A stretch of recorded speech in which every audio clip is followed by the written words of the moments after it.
Hi, it's Hattie. We're at the Waszp, Dinghy and Waszp Sport Show. I'm here with Jonny McGovern. He's the 470 mixed British sailing team coach. So we're going to talk a little bit about start line comms and comms in general, to do with kind of mixed sailing and in the 470 class. So talk us through a little bit about like what it kind of means, communication, and within a double, like a mixed class. Yeah, it's a complex place to be on a start line. So what we work on a lot is how concise and how clear the communication is on the start line. With the amount of variables and the amount of changes that are going on, it's really important that you come up with a set of terms and understand each other in the boat. So we work a lot on trying to make sure it's really clear, concise comms on the start line.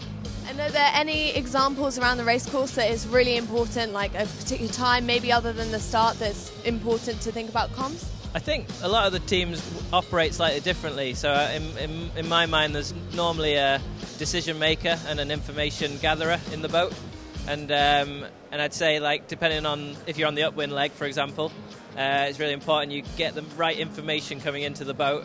And then the decision maker, whether it's the helm or the crew, can then compute the information, decide what the right call is at that time on the race course. So, often the busy parts of the course are when the boats come together, so at the marks, at the windward mark, leeward marks, off the start line, and those are the parts of the course that's probably the most important to be really good on the communication. Obviously we talked about kind of racing comms. Is there a big difference between kind of pre-start comms and the race, like when you actually get into the racing? Before the start, it's much more of a discussion type conversation, and I'd say during the race it's more important that you've got clear roles about who's doing what, where, when.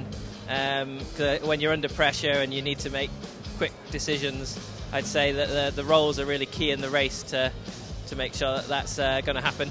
And then, but before the start, open discussion, try and take as much information in as you can, and just get two heads on the problem, which way is going to be the fastest way around the course. So a big thanks to Jonny McGovern for that really quick chat about communication on the start line and kind of around the race course and pre-start. So for any more tips and tricks, you can check out the Waszp Dinghy Racing channel, which is on Instagram and across the social media channels.